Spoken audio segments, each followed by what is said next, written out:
Vamos lá, né? Dei aquela pausazinha para tomar um pouquinho de água e retornamos com...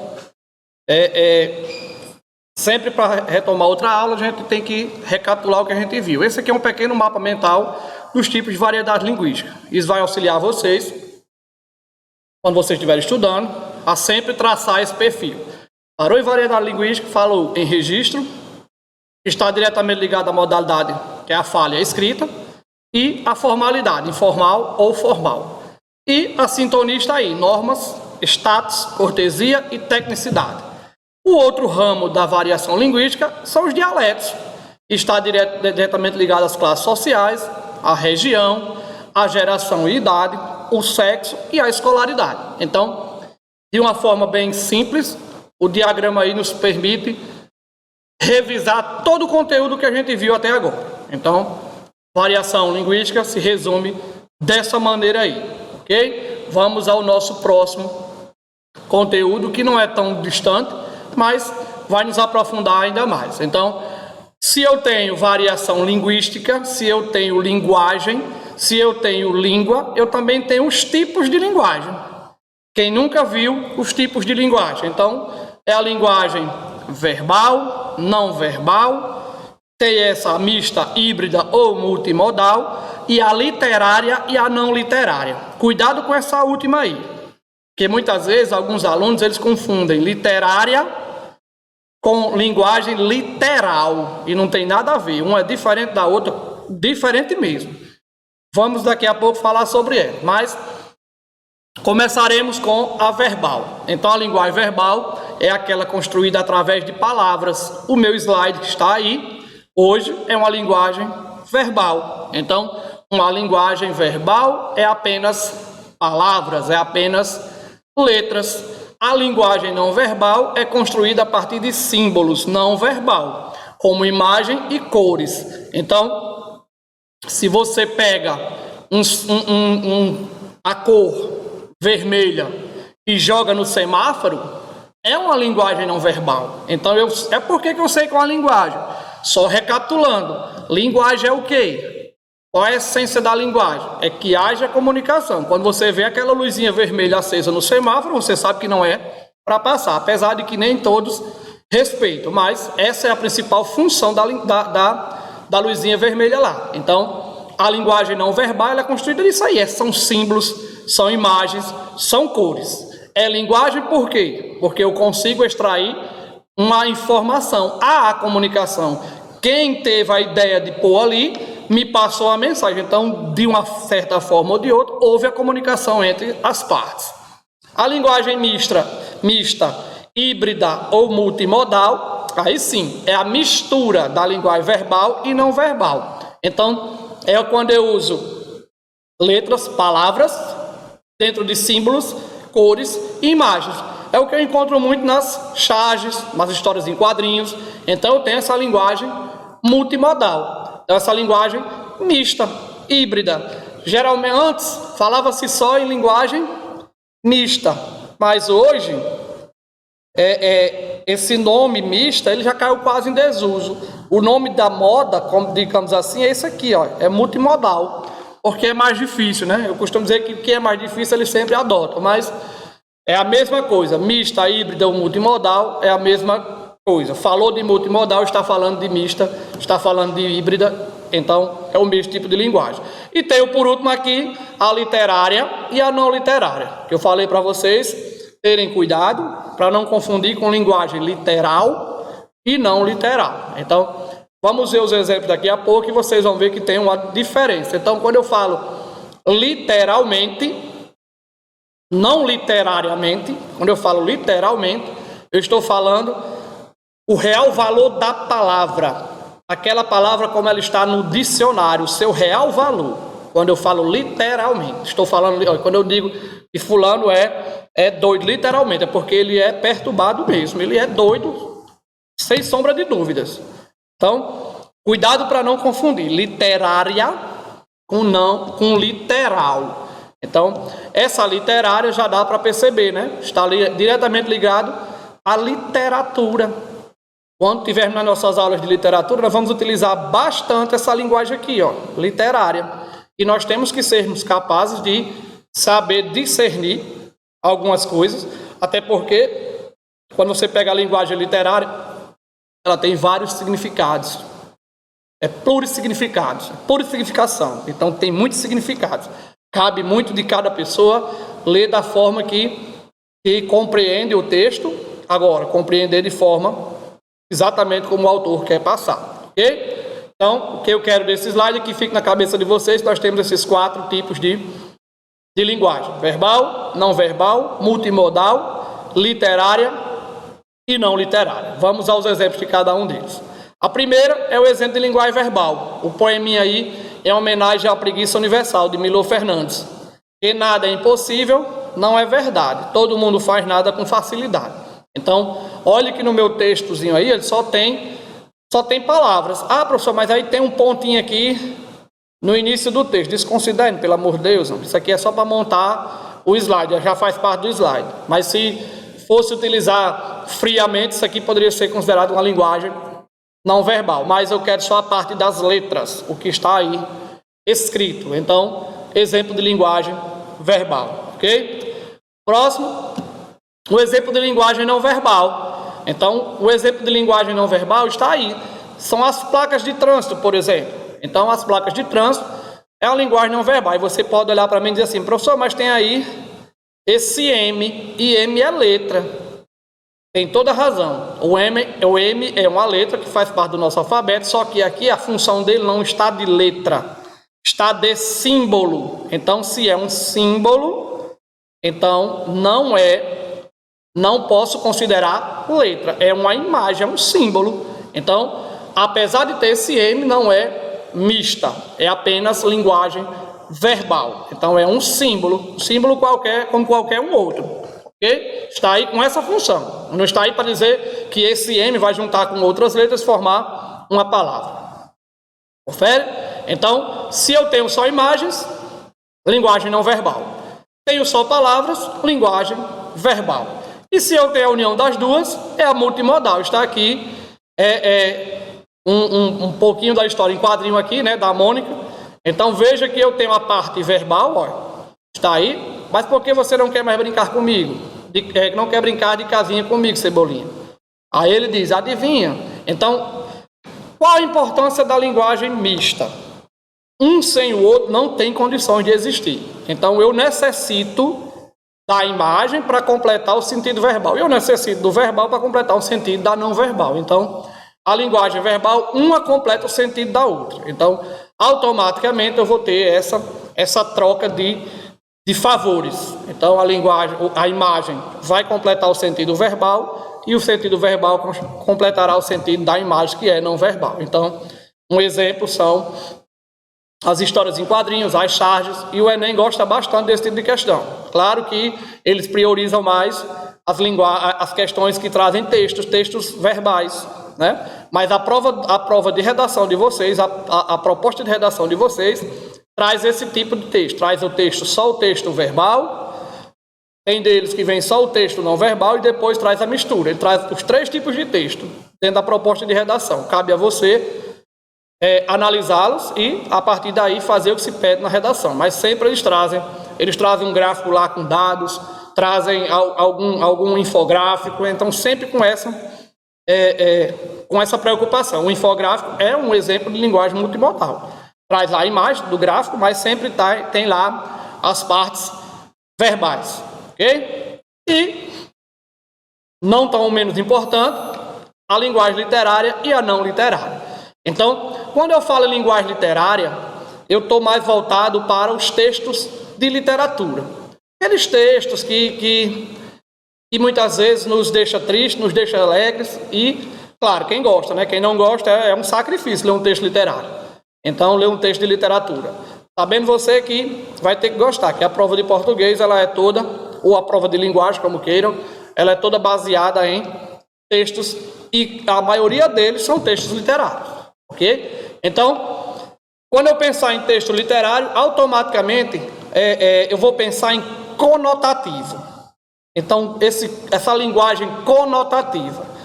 Quando ele diz conotativa, é algo que eu posso, que não é algo fixo, é algo mais maleável de transformação. Quando eu falo em não literária, eu vou associar a linguagem denotativa. Ah, professor, qual a diferença entre um e outro? Eu costumo dizer que esse D aqui, ó, ele é de verdade. Então, a linguagem denotativa é aquela que está presente nos dicionários, por exemplo. Lá tem a palavra palhaço. Então, se eu não me engano, são oito definições da palavra palhaço. A primeira, se eu não me engano, é pessoas que atuam no circo. Então, é uma linguagem denotativa. Essa linguagem conotativa é uma linguagem mais, como vou voltar um pouquinho ao que eu falei anteriormente, para não confundir literária com literal. Então, se eu falo conotativamente, estou falando uma linguagem figurada, não é literária. Apesar de alguns textos trazerem a linguagem literal e eles fazerem parte da literatura, mas em sua grande maioria é a linguagem figurada. Então, literal e figurada, literária e não literária. Confere? Outra característica que os difere é essa daqui, ó. A linguagem ou os textos literários têm por excelência emocionar esteticamente o leitor. O que quer dizer isso? Então, os textos de literatura, eles emocionam esteticamente o leitor, aquele leitor que se identifica com aquele texto. Então, há quem lê algum texto e se emociona com o que está escrito ali. Então, essa é a função da linguagem ou do texto que traz essa linguagem literária. Já a não literária é o quê? Transmitir informação. Então, quando ele transmite informação, já deixa de lado essa conotação e passa a denotativo, porque eu não vou transmitir uma informação mentirosa, uma informação falsa. Eu vou transmitir uma informação verdadeira, uma informação que tem a fonte segura. Quis o destino, diga aí, o cara estudar a função da linguagem, mas é assim mesmo. Que bom que ele fez isso. Então, se eu não me engano, foi um sueco. Ele parou para observar as diferentes formas como usamos a língua. E ele deu essas funções, diz que a língua tem função. Ou seja, tudo que você fizer com a linguagem, você busca uma função.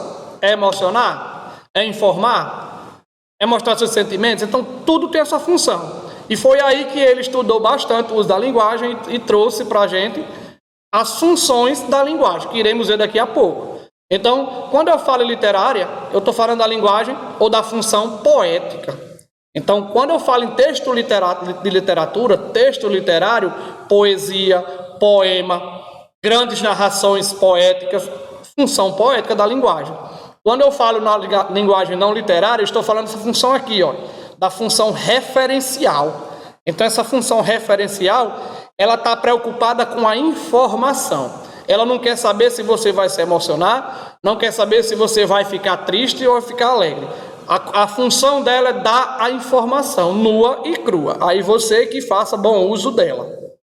E o último ponto que diferencia as duas é essa aí, várias interpretações. Quando eu falo de linguagem literária, falei para vocês no início da aula, quando eu falei de conotativo. Ou seja, nem sempre a interpretação que está lá é a que está no dicionário. A palavra, às vezes, está ali com um sentido, com uma interpretação, com um significado, e se você for procurar lá no dicionário é completamente diferente. Então, quem vai me dizer o contexto? Pode, porque é um texto literário. Caso fosse uma linguagem não literária, se fosse um texto denotativo, aí, meu amigo, teria que estar de acordo com como está no dicionário. Ok? Então, há várias interpretações, ou, como se vocês quiserem, as plurissignificações. Então, texto literário tem vários significados, tem uma plurissignificação. Já o texto não literário, que é a linguagem não literária, é uma única interpretação, porque ele tem que ser claro, tem que ser objetivo e tem que ser pleno. Porque qual a função dele? Passar informação. Então, não tem como você passar informação com uma linguagem de duplo sentido, por exemplo, utilizando a ambiguidade. Então, tem que ser uma linguagem clara, objetiva e plena. Então, não confunda literária com literal, não literária com figurado. Então, são 4 coisas diferentes. Literária, linguagem literária, está lá na literatura. Não literária, aquela linguagem presente basicamente nos jornais, a informação, preza pela informação correta, como tem que ser, e a linguagem figurada é aquela linguagem que você utiliza de maneira pejorativa, né, de uma maneira que você muitas vezes utiliza para chamar a atenção do leitor, seja com uma crítica, seja como for, e a linguagem literal é como ela está lá no dicionário, que está aqui, ó. A linguagem literal você usa nos textos não literários.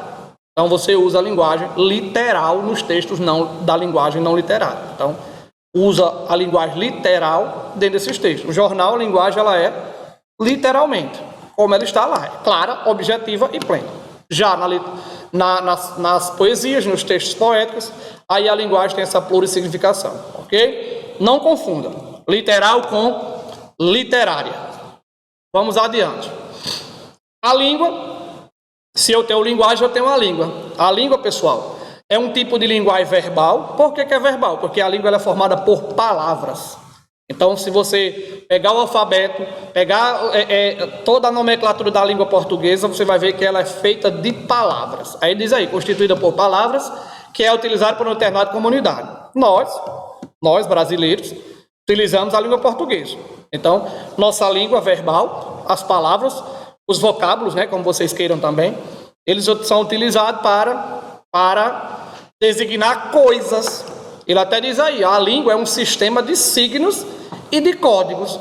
Quando eu junto esses signos e esses códigos, eu transformo a realidade nua e crua. Então, basta só eu ter essa percepção. Mas o que eu quero que fique daqui, que a língua é um sistema de códigos, um sistema de signos. Claro que muitas vezes abstratos. A língua é um pouco complicada de se entender por esse motivo, mas ela está aqui, nós utilizamos ela para se comunicar, para nos comunicarmos, e é para isso que ela serve. Mas que a língua é um sistema de código, uma linguagem verbal. Vamos ao próximo. Como eu falei anteriormente, lá no primeiro videozinho que eu falei para vocês, a língua ela tem 3 estágios: viva, morta e extinta. Então, para que uma língua seja viva, ela tem que ter 2 critérios. Ela tem que ter registro e tem que ter falantes. Então, se eu tenho registro e tenho falantes, a língua ela é viva. Vou dar o exemplo da língua portuguesa. A língua portuguesa é uma língua viva, porque ela tem registro, tem a escrita. Lembra da escrita que eu falei? Lá no início da aula da semana passada, eu disse assim, ó. Primeiro veio os gestos, depois veio a fala, para depois vir a escrita e depois vir a gramática. Então, eu tenho registros, tá até em ordem contrária, deveria ser falantes e registros. Por que falantes? Porque o falante ele tem mais importância nesse processo. Mas, só para informação, está valendo. Então, a língua viva é aquela que tem registro, tem a escrita, tem ela escrita, registrada, e tem os falantes da língua. Um exemplo de língua morta, ou se eu falar da língua morta, é aquela língua que falha em algum dos dois. No caso aqui, ele falhou nos falantes. Eu tenho registro, mas não tenho falantes. Vou dar um exemplo aqui. O latim, por exemplo, que deu origem a várias línguas. O latim é um exemplo de língua morta, porque eu tenho registro, mas não tenho falante. Aí você pode dizer assim, não, mas lá em Roma, né, tem missas em latim, algumas, não estou dizendo que não tem, mas eu duvido você comprar um sorvete lá em Roma falando latim, duvido, aposto. Não tem condições, porque não tem falantes mais. Tem um grupo restrito, basicamente esses grupos voltados para a igreja, para a religião, que utilizam ainda o latim, mas só em situações esporádicas. Eles não utilizam ele no dia a dia. Aqueles padres, o Papa não vai falar direto em latim, não vai. Ele reza uma missa e pronto, acabou. Só para aquele momento ali. Então, o latim ela é um exemplo de língua morta. Por que língua morta? Porque eu tenho um registro. Se você pegar a história aí, você vai ver muitos textos em latim. Só não tem mais falante. E eu tenho a extinta. A extinta é aquela que falha nos dois. Não tem falante, nem tampouco tem registro. As línguas orientais tem muito essa questão aí. língua extinta. São línguas que não existem, não tem mais, perdeu-se no tempo, não tem mais falantes, não tem registro. O aramaico antigo, por exemplo. Descobri um texto aí em aramaico antigo. Pronto, se ela era aramaico antigo, era uma língua que era extinta.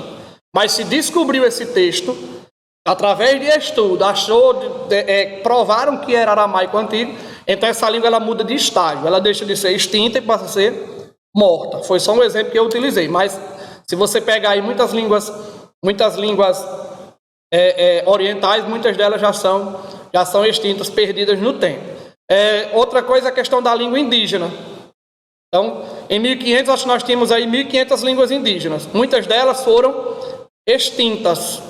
Claro que hoje, acho que é pouco mais de 100, não sei se talvez 100, 150 línguas indígenas que ainda existem. Claro que você destrói o seu ambiente, destrói o índio, essa língua ela vai se perdendo.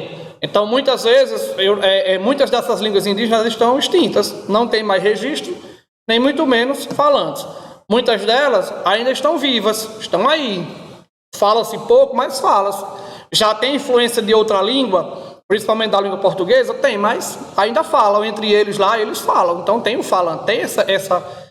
mas é só um grupo e você falou que os grupos dos padres não valem. Não, mas o grupo que os padres falam, que eu falei da questão dos padres, é que eles só usam para rezar uma missa. E acabou-se. Ali parou. A língua indígena, pelo contrário. No dia a dia deles, eles utilizam. Eles só usam o português quando eles saem da aldeia, quando eles vão para a civilização, digamos assim. Civilização normal, que não é anormal sem índio, mas a civilização mais globalizada. Então, aí eles utilizam o português. E nem são todos que utilizam. Então, o que tem de documentários aí de pessoas que vão para essas aldeias e tem um intérprete para passar a sua informação, a informação deles já são enormes. Então, um exemplo de língua viva, e as que não existem mais, línguas extintas.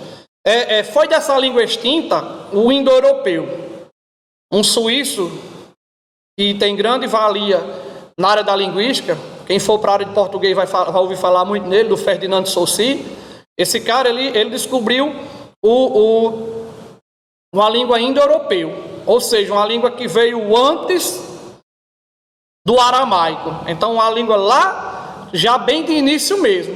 Era uma língua que era extinta, mas ele começou a montar e foi remontando.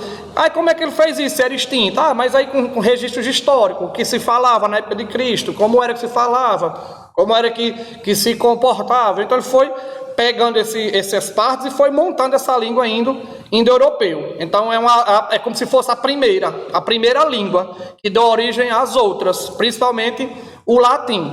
Então, o latim é uma língua morta. É morta? Mas acho que 80% das línguas que são faladas no mundo é derivada do latim. Então, o português, o espanhol, o francês, tudo, o inglês não é derivado do latim. Não é derivado do latim, mas se você pegar 90% das palavras da língua inglesa são latins. Então não deriva, mas as palavras estão lá. Então, sempre com essa ordem. Viva, tem que ter registro e falante. Morto, só registro, não tem falante. Ou posso ter falante e não ter um registro, que eu acho que é quase impossível acontecer isso. Não tenho essa informação de que seja possível ter só falante de uma língua e não ter registro. E extinta não tenho nenhum dos dois. Então dei o exemplo aí de algumas línguas orientais. Descobriu algum documento, foi provado, fez estudo e esse documento pertenceu, então essa língua ela muda de estágio, deixa de ser extinta e passa a ser morta, ok? Então esse é o estágio da língua. Lembrando que a nossa língua portuguesa ela é viva. Por isso que ela muda. Lembra que a gente falou das variações, das variedades? Então pronto, isso vai acontecer até enquanto existir registro e existir falante, ok? Vamos para a próxima. Então, a língua é um sistema de signos e de códigos. Pessoal, eu costumo dizer que para uma palavra, um vocábulo, fazer parte de uma língua, ela tem que ter esses dois, ela tem que passar por esses dois critérios. Ela tem que ter significante e significado. Então, se eu tiver esses dois, se eu pegar a palavra aqui, deixa eu só ver aqui. Se eu pegar a palavra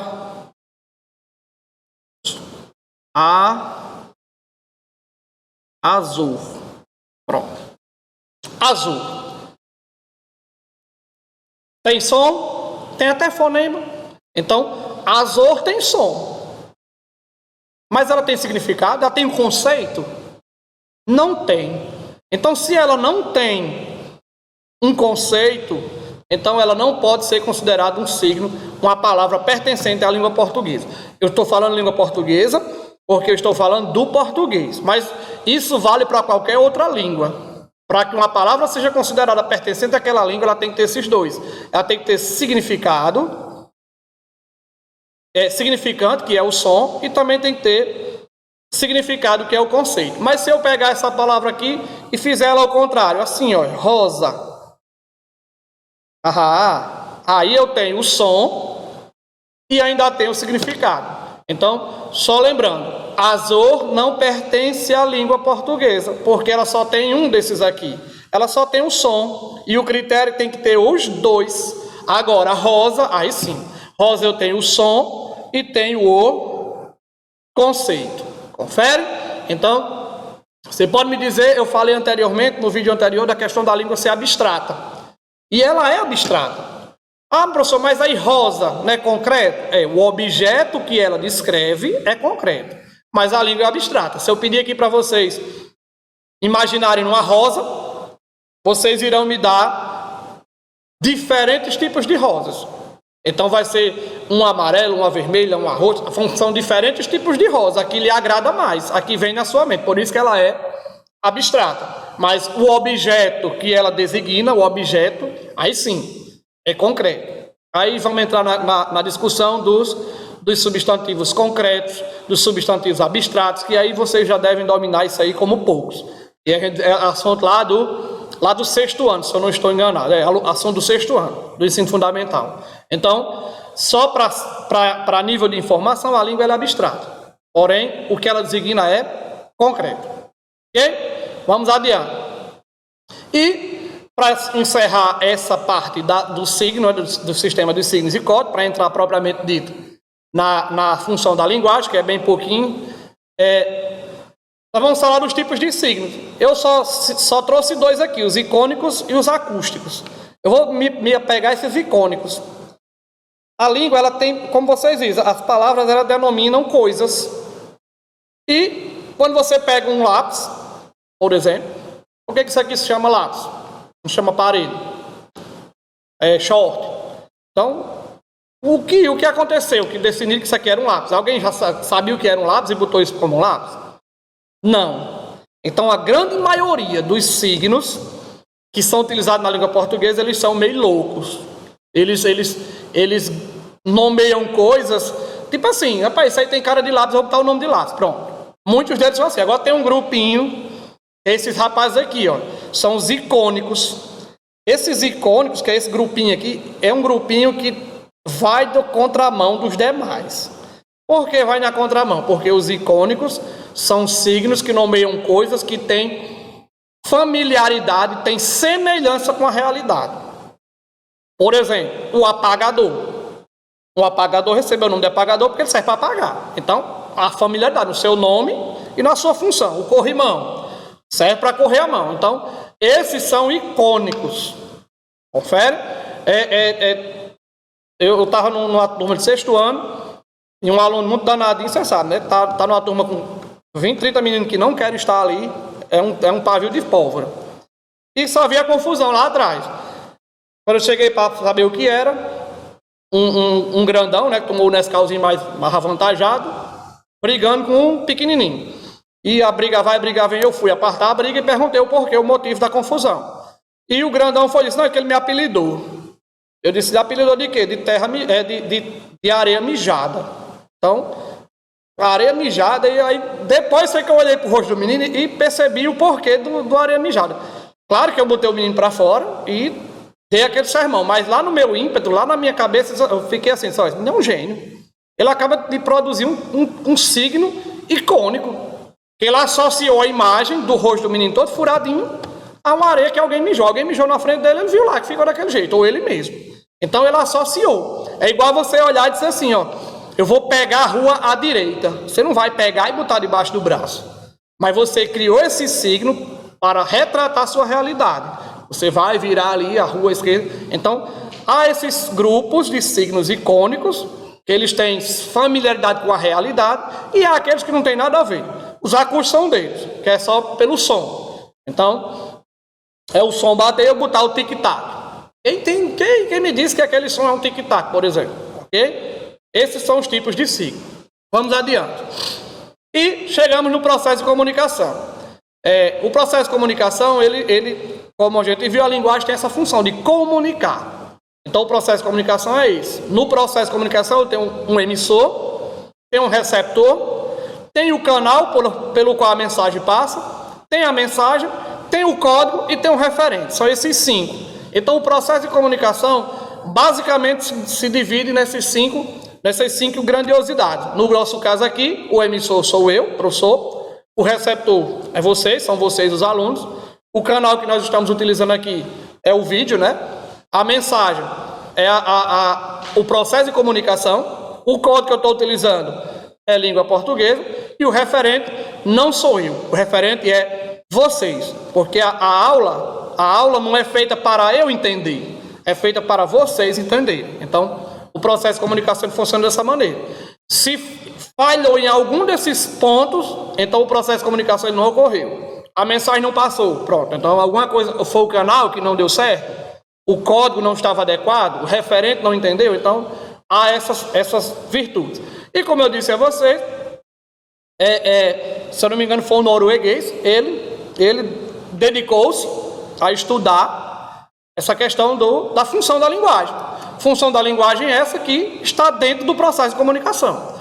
Então, o processo de comunicação ela é feito por funções da linguagem. A função da linguagem ou as funções da linguagem são essas aí. Função fática, emotiva, função apelativa, função poética, função metalinguística e função referencial. Iremos ver separadamente cada uma delas para terminar nossa aula. Então, a primeira é a função referencial. Lembra dos textos jornalísticos que eu falei para vocês?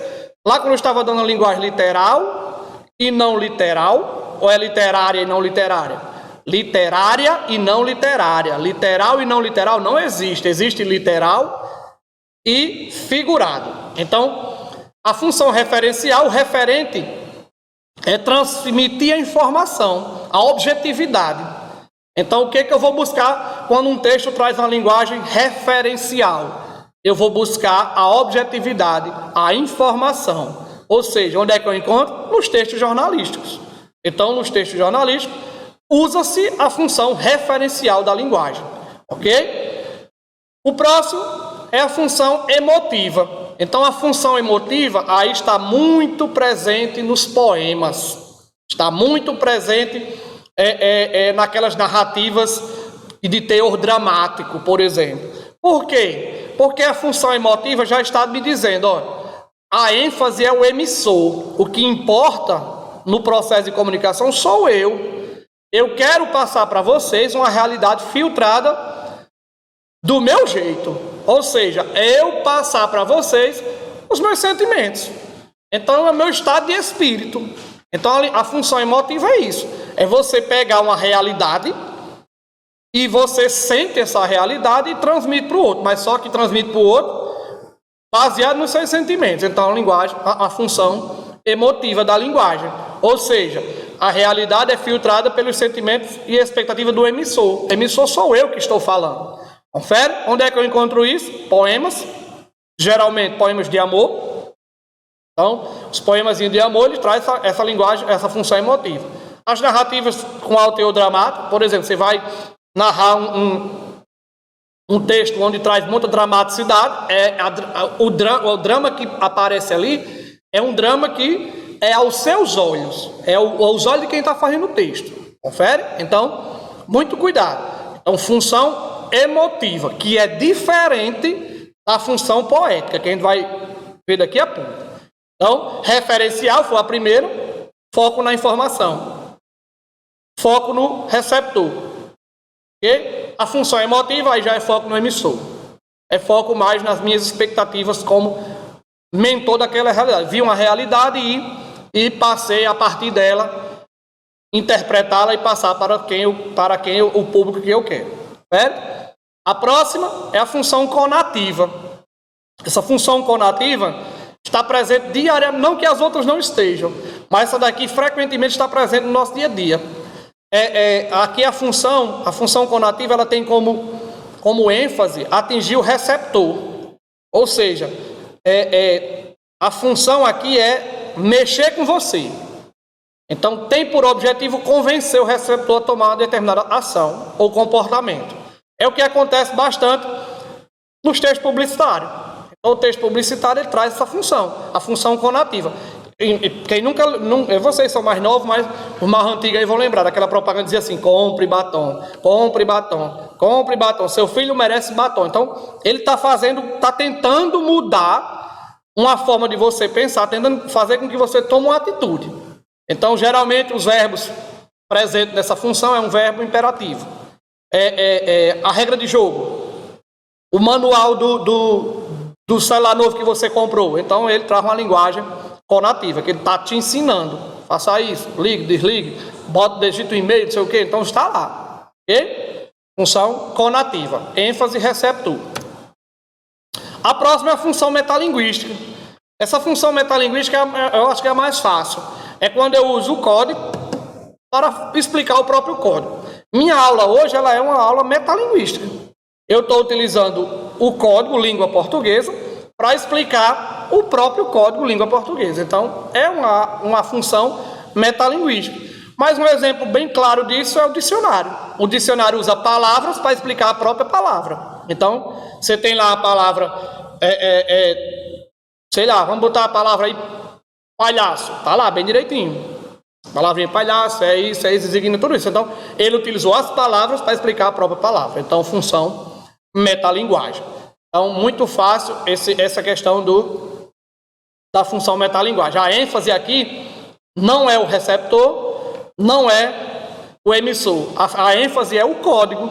Então, eu estou utilizando o código para falar do próprio código. Vamos à próxima. A próxima é a linguagem fática. Aí sim. Essa linguagem fática, nós utilizamos ela constantemente e a gente nem sabe que é a linguagem fática, ou a função fática da linguagem. Então, a função aqui é testar o canal. Quando eu digo assim, e aí galera, entendeu? Então, eu estou testando o canal, estou deixando o canal aberto, para que haja esse entendimento. Se eu disser bom dia, boa tarde, boa noite, você não vai dizer isso porque vai desejar isso a pessoa, não. Quando você passa por alguém, ou você chega em um lugar e diz bom dia a uma pessoa, você está dizendo assim, olha, estou aqui, viu? Se quiser conversar comigo, o canal está aberto. Então, você testa o canal. Então, como ele diz aí, tem por ênfase o canal. Tem por objetivo manter o quê? O contato entre o emissor e o receptor. Essa é a questão da linguagem fática. Outros exemplos oi, está me ouvindo? Tudo bem? Então, você está mesclando essa função da linguagem, a função fática. Certo?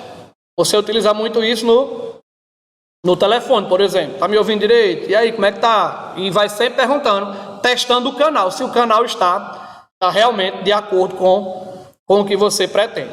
Ok? E, por último, mas também não tão menos importante, é a função poética da linguagem. Então, cuidado para não confundir poética com fática. Então, poética com fática, não, desculpa, perdão. Poética com emotiva. Então, cuidado. A função emotiva é você mostrar a realidade com os seus olhos. Você vê a realidade, interpretar essa realidade e passar adiante. A função poética já é um pouco diferente. Está presente basicamente nos textos poéticos, né? Até a função já diz, função poética, mas aqui a ênfase é a mensagem. Então, na função emotiva, a ênfase é o receptor, o emissor, desculpe. O emissor é a ênfase. Eu que estou emitindo a informação, eu sou o ponto importante. Aqui é a mensagem. Ele diz assim, tem característica que é uma característica que tem objetiva, chamar a atenção para a própria mensagem, ou seja, especialmente para aspecto de sua elaboração, tais como forma, entonação, escolha de palavras. Isso aqui você sempre vai encontrar nos textos literários. Esses textos literários, por exemplo, és bela como a visão do paraíso. Olha o quanto ele escolheu as palavras perfeitas para descrever o que ele estava vendo. Então, a linguagem poética. Ah, professor, mas aí eu poderia confundir com a linguagem, com a função da linguagem emotiva? Não poderia, porque aqui eu estou utilizando a questão poética. Eu estou deixando o meu texto com rimas, com entonação. A linguagem emotiva, você vai apenas expor seus sentimentos. Certo? Então, essas são as funções da linguagem que estão presentes dentro do processo de comunicação, onde eu tenho emissor, receptor, canal, código, onde eu tenho essas, digamos assim, essas frentes que se juntam num todo, e eu tenho essas funções da linguagem. Linguagem essa que a gente já viu, tem suas variantes, tem suas variedades, tem seus tipos, e está aí com essa função. A poética é uma função bastante utilizada. E para fechar nossa aula aí, né, temos aí um pequeno texto que trata dos diferentes assaltos que podemos encontrar quando vocês viajarem aí depois do coronavírus. Vocês vão encontrar aí no meio do mundo. Então, o primeiro é o assaltante cearense, que diz assim: ei, bichinho, isso é um assalto. Arriba os braços e não se bula nem faça munganga. Passa vexado o dinheiro, senão planta a peixeira no teu bucho e bota teu fato para fora. Perdão, meu padre Inciso, mas é que eu tô com a fome da moléstia. Já o assaltante gaúcho já sabe como é, né? Ei, guri, ficas atento, bah, isto é um assalto. Levanta teus braços e te aquieta, tchê. Não tente nada e tome cuidado que esse facão corta que é uma barbaridade, tchê. Passa as pilas para cá e te manda a lacria, senão o 44 fala. Então, uma forma do assaltante gaúcho bem tranquila. O assaltante carioca, seguinte, bicho, tu tá lascado, isso é um assalto. Passa a grana e levanta os braços, rapá. Não fica de bobeira que eu atiro bem pra cacete. Aí coloca, vai andando e se olhar para trás vira presunto. O que eu gosto mais é esse assaltante baiano. É basicamente o linguajar da Bahia. Ó, meu rei, é um assalto. Levanta os braços. Mas não se aveste, não. Se não quiser, não precisa levantar, não, para não ficar cansado. Vai passando a grana bem devagarinho. Não repare se o beijo está sem bala, mas é para não ficar pesado. Na esquina, não esquenta, meu irmão. Vou deixar teus documentos na próxima encruzilhada. Então, aí, com alguns exemplos da variação linguística presente no nosso Brasil. E tem, por último, aqui, o assaltante candango, né, o brasiliense. E é bem assim. Caro povo brasileiro, no final do mês aumentaremos as seguintes tarifas: energia, água, esgoto, gás, passagem de ônibus, entre outros. Então, tipicamente, o assaltante é brasiliense, né? Os assaltantes candangos. Então, com essas duas pequenas aulas de hoje, encerramos nosso ciclo de linguagem, né? Então, vimos a variação linguística, vimos como é que ela funciona, vimos como nossa língua está atrelada a muitos pontos: idade, sexo, raça, grupos sociais, sempre mostrando que existe essa variação e que ela tem que ser respeitada. Nada de xingar o outro ou tirar sarro da cara do outro porque ele fala diferente ou fala assim como a gente, né? Como nós, cantando, arrastado. Então, essa linguagem ela tem funções, a gente acabou de ver a função da função da linguagem, e também tem o seu apogeu, que é o processo de comunicação. E tem os tipos: verbal, não verbal, mista, multimodal, né, assim, e literária e não literária, que a gente viu anteriormente. E fiquem com Deus, um beijo no coração de vocês e até a próxima. Aqui quem vos fala é Bento Gama.